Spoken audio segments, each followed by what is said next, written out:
Συναντήσαμε στο πλαίσιο του 57ου Διεθνούς Φεστιβάλ Κινηματογράφου Θεσσαλονίκης 4 σύγχρονους σκηνοθέτες που συζητιούνται για το έργο τους και μιλήσαμε για τις νέες τους ταινίες. Μέσα από έντονα φορτισμένα πλάνα, αλλά και την καθηλωτική ερμηνεία της σχετικά άγνωστης πρωταγωνίστριας Florence Pugh, ο έμπειρος θεατρικός σκηνοθέτης William Oldroyd φέρνει στο σήμερα τη ρώσικη νουβέλα του Νικολάη Λέσκοφ, η Lady Macbeth του Μτσέγκ. Η δική του Lady Macbeth, ή πιο σωστά η Lady Catherine, κλειστοφοβική και μινιμαλιστική, κινηματογραφείται χωρίς να κρίνεται. Ενηλικιώνεται συναισθηματικά και διεκδικεί την ελευθερία της, βάζοντας τέλος στην ηθική κακοποίηση που υφίσταται από το σύζυγο που την αγόρασε, πατώντας επιπτωμάτων. You address those points about it being theatrical in nature and also the sense of claustrophobia in the film. I think it's inevitable as a theatre director making my transition into film and making my first feature film that I'm going to bring some of what I've learned of theatre into that film. Absolutely. The claustrophobic nature of the drama is something I worked very hard to try and achieve because I felt it important that as Catherine is told at the beginning of the film that she's going to be under house arrest, basically, for her married life, that she needed something very, very desperate to fight against, and we could actually usefully use that house as a prison in order to achieve that. And even when she goes outside, it is still also quite a harsh and wild environment. It's not the sort of bucolic landscape that we associate with England. You're home. You've acted so very shamelessly and so very stupidly. You will never see that man again. I'm glad you said that the film stays on your mind even though you've seen a few films since Lady Macbeth. I think that what you mentioned about this subcutaneous violence is something we were trying to build into the story right from the beginning, that she has the potential for violent acts, but at the beginning it's not so obvious. And we met quite a few actors who probably look like they could kill the moment that you meet them. And what we were very keen to do when we were casting the part of Catherine in Lady Macbeth was to find somebody who didn't look like that, who felt like she was optimistic, hopeful, a young woman who is going to have a bright future and maybe a happy marriage, but because of her situation and because of the things that the men do to her, is forced into these violent acts by them. Really, I mean, in terms of talking about what the point of the film is or my point of view as a director, I'm really not very didactic in my approach. I think I'm more interested in working out whether there's a good story, whether there are compelling characters, and using and looking for those, finding those. And in the Leskov story, I found a good story, really, really compelling, and it was a fantastically written script by Alice Birch, the screenwriter, who drew these amazingly complex characters. The psychology of Catherine is fantastic, really, really brilliant. So when I read that and I saw what the potential of that was, I thought, well, this is great. This is good drama, you know. I think that we can understand why she does the things she does because of this moral violence, as you call it. The idea that she is systematically shut down and destroyed as a young woman going into this relationship, into this marriage. For me, it feels that actually she's justified in her actions up to a point, and I think that most people who watch the film realise that there is a point where we question whether she needs to take that next step, whether it is the logical conclusion of her actions, whether she's pushed by passion to do those things, or whether actually she oversteps the mark. The fresh air, I like being outside. Take it off. Your night dress, take it off. Face the wall. Face the wall! Where has my husband gone? Away. To do what? Nothing for you to concern yourself with. You'll be on your own for a while. If, as you say, death kills love, I'm not even sure whether it is love that she's thinking about. I think it's something to do with finding independence for herself, and actually Sebastian might just be the conduit or the channel for that passion. Basically, I think that actually we talked a lot as we were making the film about whether it was Sebastian per se or whether actually it was whatever Sebastian represents that she needs to fight for, because ultimately he betrays her and she's very happy to let him go. We did set out to try and make a more sort of contemporary British period drama. I mean, but that feels like a very sort of general ambition. How do you and why do you need to do this? You know, this is the and some people have done this in the past with, for example, the use of music, this very contemporary music, or the way in which the camera moves, this very contemporary style in the camera. And both those things I wanted to keep quite simple, in the same way that I wanted the costume to be reflective of the period as much as possible. And so then where do we find, what are those elements that make it feel more modern? Well, I think maybe the language that Alice has used in the writing of the screenplay. I think that the way in which we have cast the film probably makes it feel slightly more contemporary. And I think that the way in which we've edited the film, you know, does have a more contemporary feel to it. And actually, interestingly, Nick Emerson, our editor, had worked on a film called Starred Up, this British prison drama. And it was, you know, it had a very good, refreshing, contemporary feel. And I think that having somebody who's edited a prison drama, then editing a film where a woman is imprisoned, he brought all of that fresh and interesting energy into the film. We did it so that we could be together here. You did it for us. We did it. Where's your husband? You've heard nothing from him? Not a word. Given Mr. Lett Is not deceased. he is assumed so, He is missing. but presumed dead. Well, what moved me about the Leskov text, as opposed to other texts of the same period, was this character, this central character of Catherine. I thought she was so compelling, so interesting, so vibrant, and actually I had worked on quite a lot of mid-19th century dramatic material before. I looked at Ibsen, for example. I knew the work of Flaubert, and we looked at also, there was Thérèse Raquin and so on. So all of these women up to that point seemed to be faced with these difficulties, these challenges, but their options are very limited in the sense that they either kill themselves or they run away, they escape, or they suffer in silence. And so with Catherine, what was fantastic was that she was a character who decided to fight back. And I thought that could make a really interesting and quite sort of bloody drama. Florence Pugh was introduced to me through the casting director, Shaheen Beg. I'd seen Florence in a film called The Falling, directed by Carol Morley, which I thought was really fantastic. And so when I saw the film and when Shaheen recommended her, we had to see her immediately, and we worked with her. She came to audition and it was great. And as soon as we met her, we just knew that she was going to be Catherine for us.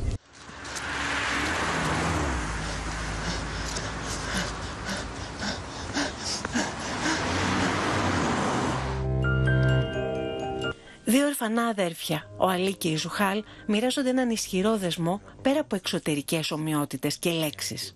Όταν το έγκλημα τους ανοίγει την πόρτα της φυγής από τη μεγάλη πόλη που τους πληγώνει, τότε υφαίνεται μια ιστορία, στην οποία η φύση συμπρωταγωνιστεί. Τα στοιχεία και τα πλάσματά της, ελεύθερα από συμβάσεις, κινηματογραφούνται στο ευαίσθητο, εσωτερικό και τρυφερό φιλμ «Μέγας ο κόσμος». Με όχημα τον μαγικό ρεαλισμό, ο Ρεχά Ερντέμ, ένας από τους μεγαλύτερους σύγχρονους Τούρκους σκηνοθέτες, αναζητά την αλήθεια στην ποιητική αλληγορία.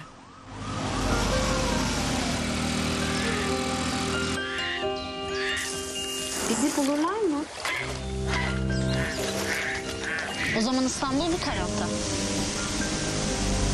Neyden korkacağım ki? Dua edelim, dua edelim.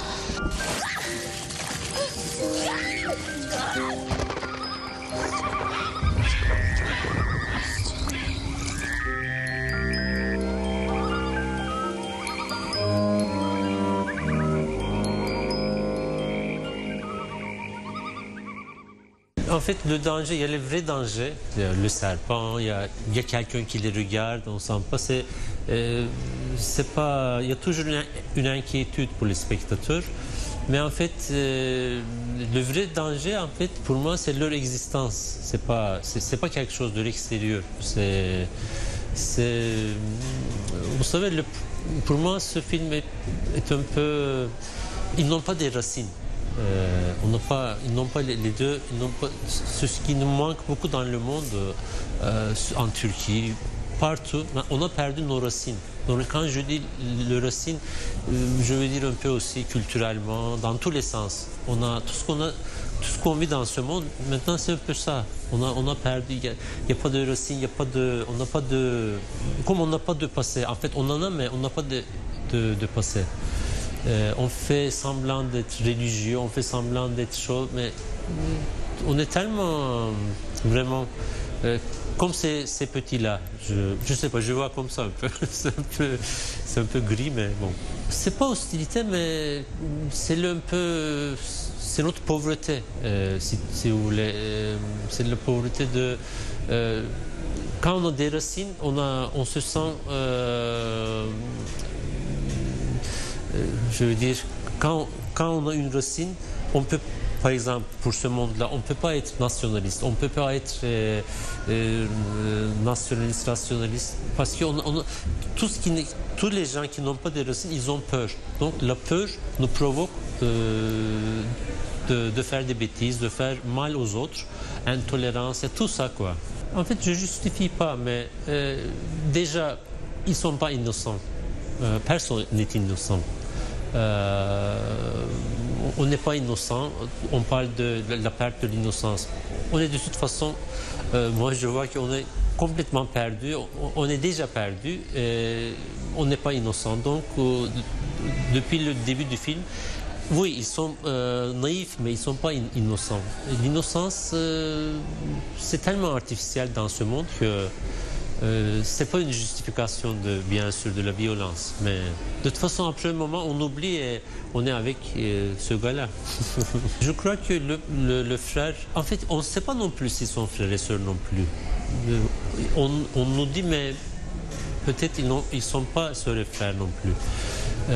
Donc le garçon il fait semblant qu'il n'a pas peur, mais je crois qu'il a peut-être plus peur que elle. Parce qu'elle s'installe dans le forêt déjà, avec tous les animaux, elle arrive passer, elle a le courage, comme les femmes en fait, dans le monde entier, elle a le courage de passer ailleurs. Lui, à mon avis, il rate un peu le forêt déjà. À la fin du film, peut-être il arrive à ça. Ça, c'est peut-être que c'est la folie, mais la folie ou être fou et pas fou, c'est autre chose. Mais la fille, elle arrive déjà à ça parce qu'elle est courageuse, parce que les femmes sont courageuses. Le forêt, c'est pour moi, je ne crois pas à la nature non plus, c'est parce que les forêts sont finies aussi. C'est juste pour moi, les forêts, la nature, c'est un monde de rêve qui n'existe pas. C'est un paradis peut-être, mais comme le paradis n'existe pas, nous tous on sait, donc dans ce forêt-là, un peu dreamland en fait. Là, par exemple, tout ce qui est la grand-mère, le fou et tout, ils sont tous, le fou crie en appelant maman, maman. La femme, la vieille femme, la folle, la vieille, elle cherche son père, elle parle de ses racines. Bon, c'est un forêt des gens qui ne sont pas de ce monde-là, un peu. Un vieillard. Et sinon, il n'y a que les animaux. Et les animaux, ils sont comme partout, ils sont tellement réels. Pour moi, les animaux, vraiment, ça, je dis vraiment, leur présence me fait du bien. Déjà, ils sont les témoins de tout ce qu'on fait entre nous. Chaque fois que je regarde un animal, je me dis, il voit toutes nos conneries, toutes nos violences, toute notre vacherie. Et c'est pour cela, peut-être que dans chaque film que je fais, il y a toujours des animaux. Donc, voilà. Moi, je crois à un cinéma de montage, en fait. Tout ce que je fais, c'est pour monter. C'est moi-même, je monte. C'est au montage qu'on fait les films. Et c'est pour les monter. Donc, il y a toujours un scénario, mais je tourne beaucoup. J'ai des idées vagues parce qu'on ne peut pas imaginer tout avant d'avoir le matériel. Par exemple, toute la scène de rêve. Il joue au jeu de mort, le jeu mortel en fait. Il joue dans le film. J'avais une vague idée de ça et on a tourné beaucoup. Toutes les nuits, on tournait des choses comme ça, plusieurs. Et j'avais une vague idée au montage. J'ai trouvé ça. Donc pour moi, je crois à un cinéma de montage, pas au cinéma de découpage. J'aime pas du tout ça, l'histoire, narration, très stable. Moi, j'aime beaucoup, comme la vie en fait, le flux qui coule. Donc, le cinéma, pour moi, l'énergie, la force du cinéma vient de là, comme un format d'art. Sinon, les musiques, en général, les musiques, je travaille en écrivant, je trouve un truc et après, je n'arrive pas à le changer. Par exemple, sur Jin, c'est un musicien islandais, Hildur Guðnadóttir. Je l'avais contacté, je l'aime beaucoup. Elle était d'accord, on s'est dit, tu vas faire, après mon montage, tu vas faire... Mais comme pour le monter, j'ai utilisé, il avait déjà cet album. Et après, j'ai pas, tout ce qu'il m'a proposé, je n'aimais pas. Donc il a dit, garde ça. Et pour ce film-là aussi, donc j'utilise toujours des musiques qui est déjà fait. Je les monte dans la musique aussi. Celle-là, c'est une seule morceau, un très bon musicien qui s'appelle Nils Fram, celui-ci. Voilà. Moi, j'ai jamais pensé à ça, mais c'est possible. Moi, j'aime beaucoup, en fait, j'aime le cinéma libre, qui laisse comme une grande immeuble, une architecture. Il y a des chambres, il y a des salles. Vous pouvez aimer cette salle, mais ne pas aimer ce chambre. Ou bien, pour moi, un film doit être comme ça. On ne peut pas prendre tout. Il n'y a pas un tout d'un film. Parce que pour chacun, quand je dis un film libre, c'est ça. Vous avez une autre relation avec le film, avec vous-même, avec votre culture. Donc, des fois, j'entends des interprétations très originales sur mon film. Je me dis, il faut que je tienne à ça. Et je dis, mais c'est pas mon truc. Donc, j'aime beaucoup ça.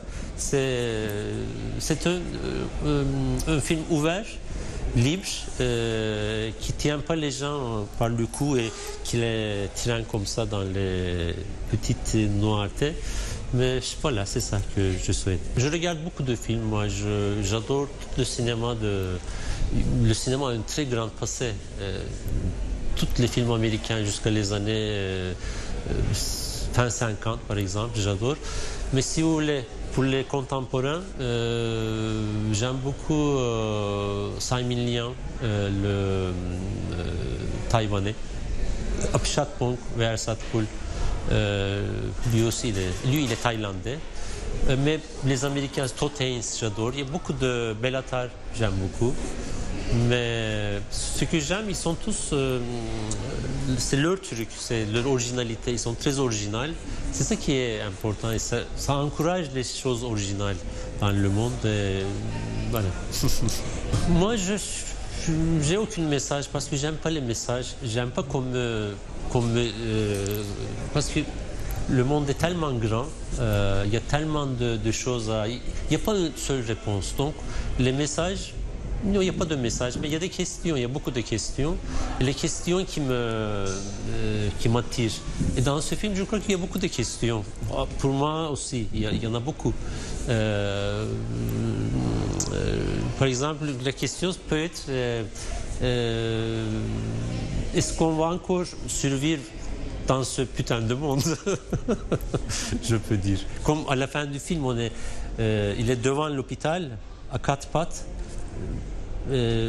Moi, je me sens comme ça aussi maintenant dans ce monde. Est-ce que la vie va survivre ou pas? Un truc comme ça, je peux dire. Nous venons d'arriver à Chypre. Alors je vais vous briefer un peu. Au programme de ce SAS, sport, relaxation et débriefing collectif. Quoi? Débrief collectif de quoi, là? Il s'est passé des événements au cours de ces 6 mois de mission sur lesquels il est peut-être bon de revenir. Η Αριάν Λαμπέντ και η Σοκό συναντιούνται κινηματογραφικά με τον Μάκη Παπαδημητρίου και τον Ανδρέα Κωνσταντίνου. Στο ελληνογαλλική συμπαραγωγής φιλμ Γυρίζοντας τον κόσμο, το οποίο τιμήθηκε με το βραβείο σεναρίου στο τμήμα Ένα κάποιο βλέμμα φέτος στις Κάνες, οι αδερφές Μυριέλ και Ντελφίν Γκουλέν των 17 κοριτσιών δίνουν τη γυναικεία ματιά στον ανδροκρατούμενο κόσμο του πολέμου. Κινηματογραφούν 2 φίλες που κατατάχθηκαν στο στρατό θέλοντας να συνδυάσουν μια δουλειά κύρους με ταξίδια. Όμως η στάση στο παραδεισένιο θέρετρο πριν επιστρέψουν στη Γαλλία από το Αφγανιστάν θα γίνει φόντος συγκρούσεων, αντιφάσεων και αφύπνισης βίων ενστίκτων. Moi aussi, je voudrais revenir sur l'embuscade à Mobayan, parce que j'ai l'impression qu'on n'a pas tous vu la même chose. T'es content? Pourquoi tu m'as rien dit? Non seulement t'as rien fait, mais en plus tu m'as rien dit.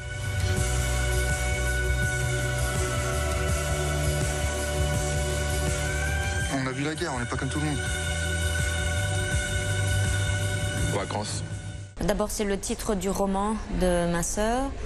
Et ensuite, je pense que ça avait à voir avec ce qu'on dit aux soldats quand on veut les engager dans l'armée. On leur dit engagez-vous et vous verrez du pays. Et vous allez voyager, vous allez voir des belles choses, etc. Mais en fait, c'est un leurre. C'est quelque chose, on leur ment en fait.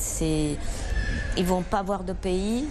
Ils vont être dans des choses très violentes, c'est la guerre, c'est pas un voyage. En fait, le livre et le film s'appellent Tous les devoirs du pays en français.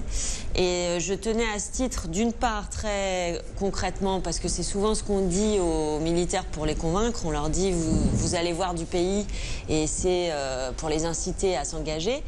Et d'autre part, parce que le film parle de ça, le film et le livre parlent tous les deux de voir. Qu'est-ce que c'est que voir ? Est-ce qu'une image peut changer votre vie? Est-ce qu'une image peut vous guérir? Tout ça, c'est central dans le film. Et c'est comment on est dans le monde. Donc, qu'est-ce que c'est que voir du pays? Est-ce qu'on voit quelque chose quand on part à la guerre? En fait, on ne voit pas grand-chose. D'abord, on cherche à sauver sa vie. Et ces gens sont envoyés en Afghanistan, ils ne voient rien. Ils croient qu'ils vont voir du pays, ils ne voient rien du tout. Ils rentrent en France et ils ne savent plus ce qu'ils ont vu. Sinon, peut-être une image traumatique qui va changer leur vie à jamais. En fait, oui, c'est un monde d'hommes. Traditionnellement, l'armée, la guerre, ça a toujours été un monde d'hommes. Enfin, même s'il y a eu les Amazones en Grèce qui étaient quand même des femmes. Mais c'est un monde où la virilité est la valeur numéro 1. Et de tout d'un coup avoir des femmes à l'intérieur qui essayent de prouver qu'elles aussi peuvent faire cette guerre, ça ne va pas aller sans problème. Le film, il parle du monde militaire, mais il pourrait parler de la société en général ou du cinéma. La société reste sexiste. Nos grands-mères ont fait du bon travail et on a certainement une vie plus facile qu'elles l'ont eue. Même nos mères ont eu une vie plus difficile dans la société. Mais il reste encore du travail à faire, et notamment par rapport aux stéréotypes. En fait, on est encore aujourd'hui à lutter contre des stéréotypes. Une femme qui dirige est trop souvent jugée autoritaire.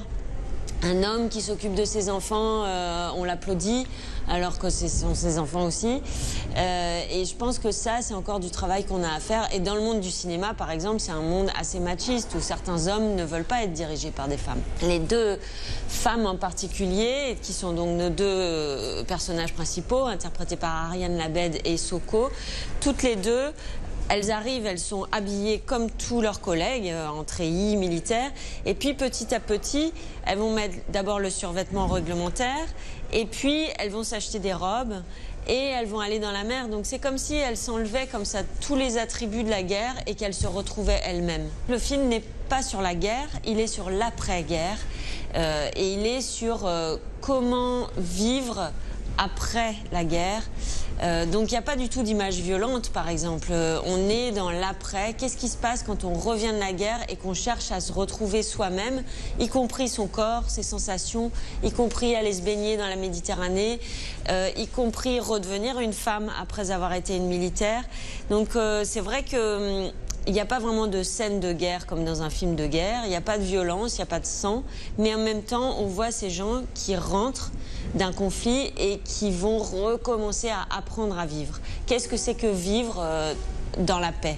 Et ça, c'est pas seulement les militaires qui peuvent se poser la question, c'est nous tous, finalement. Il y avait un moment où, en France, on disait que les soldats français revenaient et tout allait bien, et que les Américains pouvaient avoir ce qu'on appelle le PTSD, un post-traumatic syndrome, mais qu'en France, non, tous nos soldats allaient bien. Et en fait, petit à petit, l'armée française reconnaît aujourd'hui qu'on a aussi ce qu'ils appellent les blessures invisibles, c'est-à-dire les blessures psychiques. Et aujourd'hui, il faut bien reconnaître qu'on ne revient pas de la guerre indemne. Quelqu'un qui a vu la guerre revient avec des blessures psychiques au moins, si ce n'est pas physique. Et ça, il faut l'admettre. Chacun qui est parti à la guerre revient blessé. C'était très intéressant en fait. Nous, on adore la Grèce, on adore les Grecs. Et du coup, de travailler avec eux, c'était la première fois vraiment sur un long tournage. En tout cas, moi, j'avais déjà fait quelques expériences en Grèce, en documentaire, mais en fiction, c'était la première fois. Et c'était vraiment bien. En plus, on avait une coproductrice, Fenia Kosovica, qui était vraiment super, qui a réussi à nous intégrer, à faire que tout soit possible. Et non, c'était vraiment une expérience fantastique. Ce qui est très étonnant, c'est que j'ai commencé à écrire le livre à Rhodes, dans une résidence d'écriture. Et je ne pensais pas que ce livre deviendrait un film, et encore moins qu'on tournerait à Rhodes. Donc c'est étrange, parce que parfois la vie vous rattrape. J'ai écrit le livre à Rhodes parce que j'adore la Grèce. Et ma sœur et moi, on vient ici depuis qu'on est toute petite. On a des très bons amis au Pirée. Et du coup, venir travailler en Grèce, c'était un vrai bonheur. Avoir une équipe grecque, c'était super aussi. On a très bien travaillé avec les Grecs. On avait des assistants notamment qui étaient super. Une productrice, une coproductrice qui s'appelle Fenia Kosovica, qui est super. Et du coup, de faire travailler aussi des Grecs dans une période qui est difficile économiquement, ça nous plaisait aussi de pouvoir contribuer à ce que le cinéma grec continue, même s'il y a des très bons réalisateurs ici, mais faire travailler aussi les équipes, les techniciens, pour nous c'était important. Et puis être ici, c'est quand même un bonheur. Même si on n'avait que 15 minutes de libre par jour, on pouvait aller se baigner et ça change tout. En fait, Ariane Labed, on voulait travailler avec elle dès qu'on a vu Attenberg de Rachel Atina Tsangari. C'est un film qu'on adore, c'est un film vraiment très original et un très très beau film. Et Ariane est extraordinaire dedans. C'est pas pour rien qu'elle a eu le prix à Venise. C'était le premier film qu'elle faisait et elle a eu le prix à Venise. Et nous, on croyait que c'était une comédienne grecque quand on a vu le film, parce qu'elle parle en grec tout le long. Et quand on s'est rendu compte qu'elle était française, on s'est dit un jour on va travailler avec cette fille. Et donc dès qu'on a dit on va faire voir du pays, tout de suite elle était parfaite pour le personnage d'Aurore et on s'est dit on va la prendre. Et Soko c'est pareil, c'est vraiment quelqu'un avec qui on avait envie de travailler, qu'on avait vu dès son premier rôle un peu important comme ça au cinéma, qui était À l'origine, un film de Xavier Giannoli. Elle a cette force. Toutes les deux, ce sont des femmes fortes dans la vie aussi, et ça nous plaît. Makis Papadimitriou et Andreas Constantinou, c'était très bien de travailler avec eux aussi. C'est des acteurs très très connus en Grèce. Nous, ça, on le savait pas quand on les a castés. On avait vu Andreas Constantinou jouer dans La Nouvelle-Angleterre, mais on n'avait jamais vu Makis jouer. Et tout de suite, on s'est dit que c'était deux acteurs exceptionnels, et ils ont été vraiment... ils sont fondus dans l'équipe française. Il y avait une vraie cohésion entre les acteurs, donc ça c'était important aussi. Le nombre de gens, le nombre de figurants, à un moment, être cinéaste, c'est aussi être chef d'entreprise et de diriger 50, 100 personnes qui viennent vous assaillir de questions toute la journée. Il y a des moments où ça peut être agréable et il y a des moments où on a l'impression de devoir gérer une entreprise et ça c'est compliqué.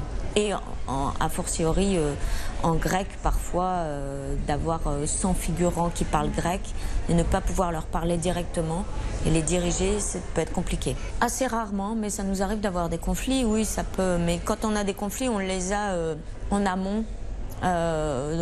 Quand on prépare, etc., où là on discute vraiment des choses, mais sur le plateau on essaye qu'il n'y ait pas de conflit parce que vis-à-vis d'une équipe, c'est jamais bien. Ma sœur et moi, on se connaît très bien depuis très longtemps. Et donc, on est habitués à fonctionner ensemble. On n'a pas de domaine attribué. On partage tout sur le film.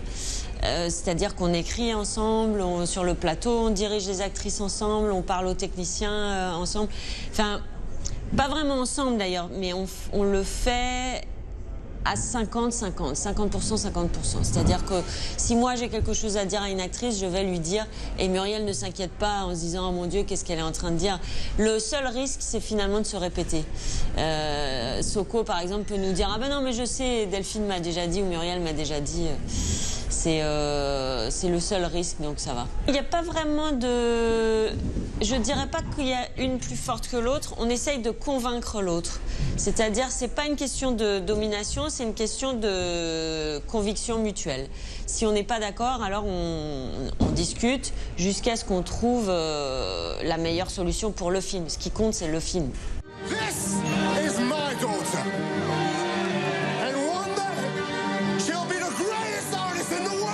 Η πρώτη ταινία της Στεφανή Τζουστό, χορεύτρια, παραγωγή υψηλού κόστους, βασίζεται στο βιβλίο του Τζιοβάνι Λίστα για την πρωτοπόρο της σκηνικής τέχνης Λόι Φούλερ.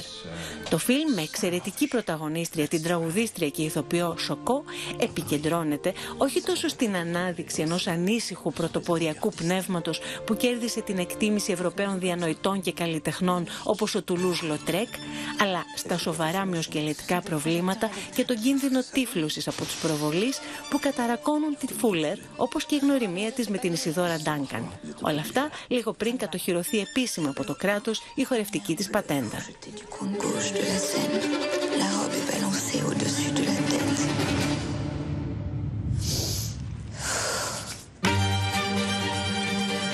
Vous avez été éblouissante. Armand Duponchel, directeur de l'Opéra de Paris. Nous allons faire entrer cette maison dans le nouveau siècle. I'm looking for Miss Loy Fuller. Isadora?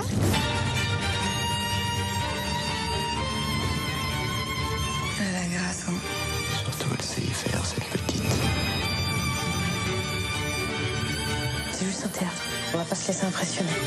Vous croyez vraiment au talent de cette Isadora? C'est elle, la danseuse. Vous croyez que je me suis trompée? Je pense que vous ne pouviez trouver personne pour vous faire plus de mal. This is my dance! Take it off!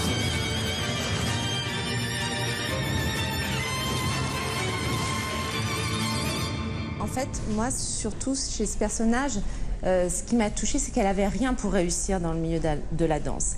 Elle n'est pas née dans le bon corps, elle n'est pas née dans le bon milieu. C'est une petite fermière de l'Ouest américain qui est maladroite, qui a un corps disgracieux. Et à force de volonté, à force de travail, elle va réussir à traverser l'Atlantique et à aller jusqu'à la scène de l'Opéra de Paris.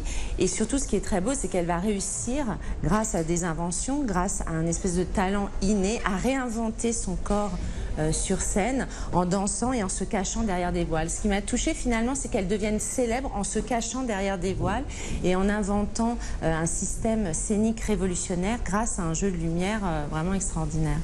Pourquoi j'ai pensé à Soko, c'est qu'il y avait quelque chose qui dialoguait entre Soko et Loy Fuller. Soko, c'est pas simplement une très bonne actrice. Je l'avais vue dans un film qui s'appelle Augustine, où elle avait le premier rôle, elle était incroyable, donc c'est déjà une très bonne actrice. Mais surtout, c'est aussi une performeuse, une chanteuse. Et j'aimais bien ce côté un peu punk, hors norme de ce personnage qui correspondait très bien à l'énergie de Loy Fuller. Donc c'est pour ça, et surtout ce qui est très intéressant chez Soko, c'est que c'est quelqu'un qui est vrai, qui est entière, qui ne triche pas. Et dans le film, par exemple, elle n'a pas été doublée une seule fois. C'est elle qui danse dans tous les plans et c'était important pour moi de sentir cette vérité chez le personnage. C'est un film qui est basé sur l'histoire de Loie Fuller. Moi, ce qui était très important, c'était de respecter la création, respecter son art. Et donc, la plupart des choses sont vraies. Il y a quelques petites choses que je me suis permise de rajouter dans sa vie ou de modifier. Mais globalement, c'est vraiment sa vie à cette femme.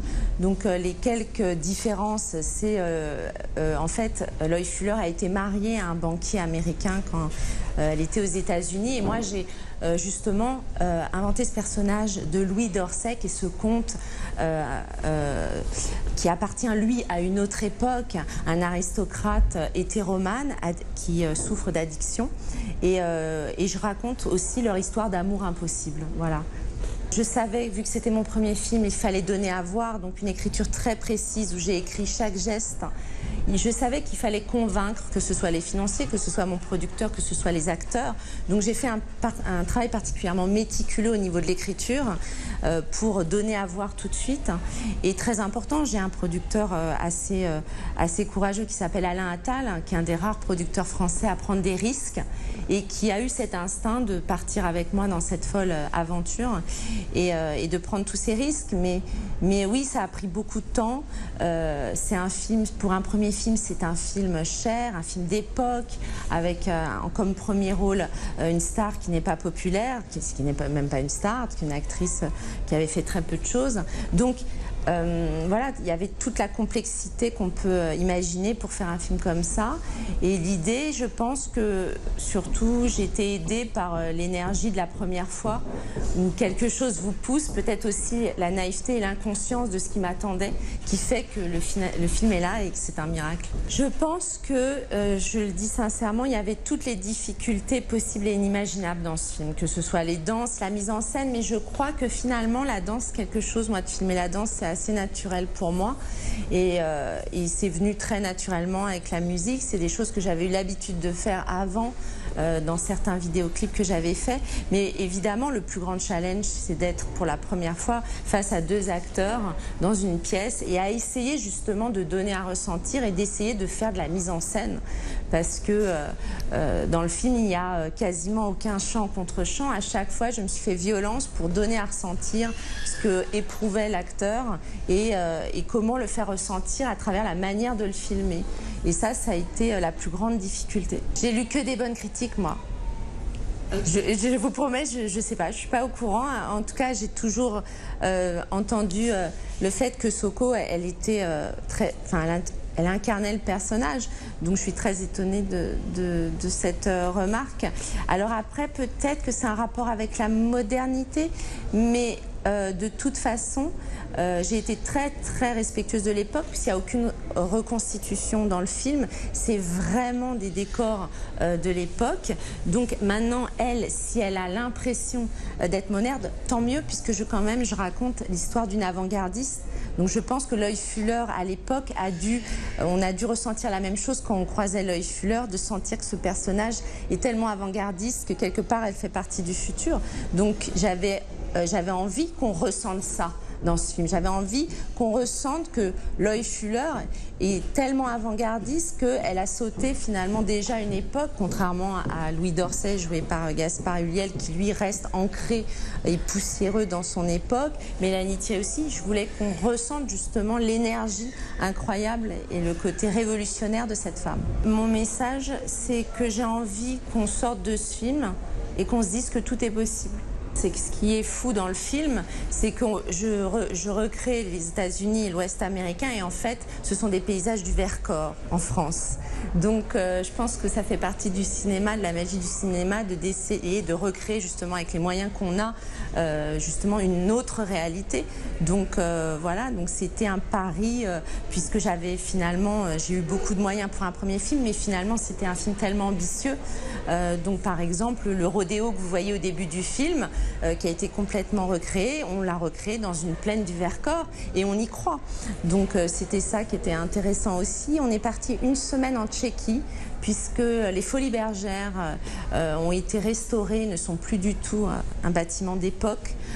Donc il a fallu trouver un théâtre qui convenait. Donc je suis partie à Prague, où on a pu tourner dans un lieu qui convenait aussi aux contraintes techniques, puisque j'avais besoin, pour faire ce plan séquence, d'une salle plate sur 150 mètres, mettre des rails, toutes ces contraintes techniques qui fait que le lieu est très important. Et très important, moi je voulais vraiment, l'idée de la reconstitution dans le film d'époque ne me convient pas, il y a quelque chose qui me gêne de fabriquer, donc je voulais aussi qu'on travaille dans des théâtres de la belle époque, donc c'était très important. Moi je trouve que on vit une époque, ce que j'ai pu en fait apprendre de cette époque, pour avoir beaucoup lu des livres énormément sur cette époque, c'est incroyable comme cette époque, le milieu artistique était libre. D'ailleurs, au sujet de l'homosexualité, c'était finalement très banal d'être homosexuel dans le milieu artistique au début du siècle. Il y avait beaucoup de gens complètement audacieux, il y avait quelque chose de très fou, on sentait qu'il y avait une vraie création et c'était, j'ai l'impression, une époque où tout était possible. Et bizarrement, ce que je ressens aujourd'hui, c'est qu'on vit une époque complètement réactionnaire, qu'on n'a plus le droit de rien dire, de rien faire, tout de suite c'est jugé. Alors que je ne ressentais pas ça dans cette époque de Paris où tout était possible justement. Ah ben, j'espère faire un deuxième film et pas mettre 6 ans à faire un deuxième film. Donc oui, je suis déjà en train d'écrire. Voilà, j'ai 2 idées en tête. On verra ce que ça donnera. Voilà.